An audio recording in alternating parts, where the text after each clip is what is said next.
കാശുണ്ടാക്കുന്നത് തെറ്റാന്ന് ഞാൻ വിശ്വസിക്കുന്നില്ല. ഇപ്പൊ ജോലി ചെയ്താലും ബിസിനസ് ചെയ്താലും, അത് ബിസിനസ് ചായക്കടയാണെങ്കിലും നമ്മൾ കാശുണ്ടാക്കാൻ തന്നെയല്ലേ ചെയ്യുന്നത്.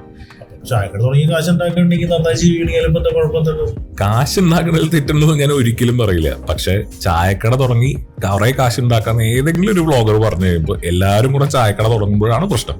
ഈ ചായ കുടിക്കാൻ ആൾക്കാരും വേണമല്ലോ ഈ നാട്ടില്. അപ്പം അതില്ലാത്തതാണ്. അപ്പം എന്ത് വേണം എന്ത് വേണ്ട, അല്ലെങ്കിൽ എന്തിനാണ് നമ്മൾ തുടങ്ങേണ്ടതെന്ന് അറിയാവുന്ന തരത്തിൽ വേണം നമ്മൾ ഡിസിഷൻസ് എടുക്കാനായിട്ട്. ഇപ്പൊ ഒരു കരിയർ ഉണ്ടാക്കുന്നതിൽ ഒരു തെറ്റുമില്ല.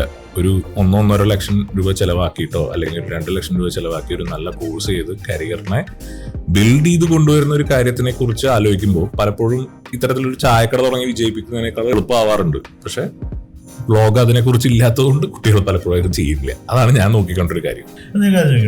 ഇപ്പൊ ഒരു ചായക്കട തുടങ്ങി അത് നല്ല സക്സസ്ഫുൾ ആക്കി, അത് 2 ചായക്കടയാക്കി, 10 ചായക്കടയാക്കി, റെസ്റ്റോറൻറ്റിലേക്ക് കടന്ന് അങ്ങനെ വളരെ സക്സസ്ഫുൾ ആയിട്ടുള്ള ഒരുപാട് ഗൾഫ് മലയാളി ബിസിനസ്സുകാരും ഒക്കെ നമുക്ക് അറിയണതല്ലേ. അപ്പോൾ അങ്ങനത്തെ സാധ്യതയോടെ കുട്ടികളെ എക്സ്പ്ലോർ ചെയ്യുന്നതിന് തെറ്റ്. ഇപ്പോൾ ലൈഫ് എക്സ്പ്ലോർ ചെയ്തപ്പോൾ എല്ലാവരും കോഴ്സ് പഠിച്ച് എന്തെങ്കിലും കോഴ്സ് പഠിച്ച് ജോലിക്ക് പോയി അല്ലെങ്കിൽ പഠിത്തത്തിന്റെ വഴി കൂടെ മാത്രമേ സക്സസ് ഉണ്ടാക്കാൻ പറ്റൂ എന്ന് ഞാൻ വിശ്വസിക്കുന്നില്ല. ഞാൻ രണ്ടും കണ്ടിട്ടുണ്ട്.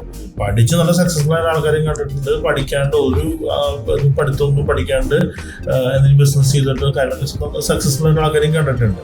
അപ്പൊ നമുക്ക് വ്യക്തമായിട്ട് ഇപ്പൊ പഠിച്ചുകൊണ്ട് സക്സസ് ഉണ്ടാവും അല്ലെങ്കിൽ പഠിച്ചില്ലെങ്കിലും സക്സസ് ഉണ്ടാക്കാം അങ്ങനെ ഉറപ്പിച്ച് പറയാൻ നമുക്ക് സാധിക്കുമോ? ശരി, ഒരു തരത്തിലും ഇല്ല. ഇപ്പൊ പഠിച്ചുകൊണ്ട് മാത്രമേ സക്സസ്ഫുൾ ആവാൻ പറ്റുമെന്നോ അല്ലെങ്കിൽ പഠിച്ചില്ലെങ്കിൽ ജീവിതത്തിൽ വിജയിക്കില്ലെന്നോ ഒരു തരത്തിലും നമുക്ക് പറയാൻ പറ്റില്ല. നമ്മൾ പലതരം ആളുകളെ കുറിച്ചുള്ള വീഡിയോസ് തന്നെ, ഇപ്പോൾ വ്ളോഗ് എന്ന് ഞാൻ എടുത്ത് പറയാനുള്ള കാരണം ആ ടൈപ്പ് കണ്ടന്റിനോടാണ് കൂടുതൽ ആൾക്കാരെ എൻഗേജ് ചെയ്യുന്നതെന്നുള്ളതുകൊണ്ടാണ് വ്ളോഗ് എന്നുള്ള വാക്ക് ഉപയോഗിക്കുന്നത്. പലതരത്തിലുള്ള വ്ളോഗുകളും പലതരത്തിലുള്ള വീഡിയോസും നമ്മൾ കാണുന്നുണ്ട് അല്ലേ. അതായത് പഠിക്കാതെ തന്നെ അല്ലെങ്കിൽ കാര്യമായ വിദ്യാഭ്യാസം ഇല്ലാതെ തന്നെ വളരെ സക്സസ്ഫുൾ ആയിട്ടുള്ള ആളുകളുണ്ട്. പക്ഷെ അവർക്ക് കൃത്യമായൊരു മൈൻഡ് സെറ്റ് ഉണ്ട്, കൃത്യമായൊരു ഒരു പാത്ത് അവർ എല്ലാം ഫിക്സ് ചെയ്തിട്ടാണ് അത്തരത്തിലുള്ളൊരു കാര്യത്തിലേക്ക് ഇറങ്ങി ചെല്ലുന്നതും അതിനനുസരിച്ച് അവരുടെ അധ്വാനിച്ചിട്ടാണ് അത് മുന്നോട്ട് പോകുന്നത്. പക്ഷെ ഇന്ന് കാണുന്നവരിൽ മെജോറിറ്റി ആൾക്കാർ തരത്തിലുള്ള ഒരു ഫോക്കസ് കാണുന്നില്ല.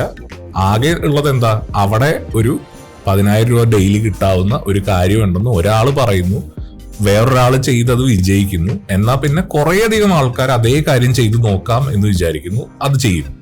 അതില് അൾട്ടിമേറ്റ്ലി ഒരു 80% എന്താ പറയാ ഇല്ലാതായി പോവുകയാണ് ചെയ്യണത്. അതാണ് കണ്ടുവരുന്ന ഒരു കാര്യം. അതിനെയാണ് ഞാൻ എതിർക്കുന്നത്. അത് വളരെ ശരിയാണ് കേട്ടോ. ഇപ്പൊ നമ്മുടെ നാട്ടിൽ തുടങ്ങുന്ന ഈ റെസ്റ്റോറന്റുകളും ഇതിലൊക്കെ തന്നെ 80% ഫെയിലിയർ ആവണതിന് കാരണം ഒരുപക്ഷെ ഇതൊക്കെ ആയിരിക്കും. ഒരാളെ സക്സസ്ഫുൾ ആയി എന്ന് കണ്ടതിന്റെ പിന്നാലെ പോകുന്നതാണ് മെജോറിറ്റിയും സംഭവിക്കുന്നത്. ഇപ്പോൾ വേറൊരു കരിയർ ബിൽഡ് ചെയ്യാൻ കോഴ്സ് പഠിച്ച് അറിവ് നേടി ജോലിക്ക് കയറി അല്ലെങ്കിൽ ആ ഫീൽഡിൽ ബിസിനസ് ചെയ്ത് കൂടുതൽ ബെറ്റർ ആയിട്ടുള്ള ഒരു കരിയറിലേക്ക് എത്താൻ സാധ്യതയുള്ള ആളുകൾ പോലും എളുപ്പപ്പണി എന്ന് കരുതി ഇത്തരം കാര്യങ്ങളിലേക്ക് പോകുമ്പോൾ സ്വാഭാവികമായിട്ട് അത് ഫെയിലിയർ ആവാനുള്ള സാധ്യത വളരെ കൂടുതൽ തന്നെയാണ്. സമ്മതിക്കേണ്ടി പറ്റില്ല.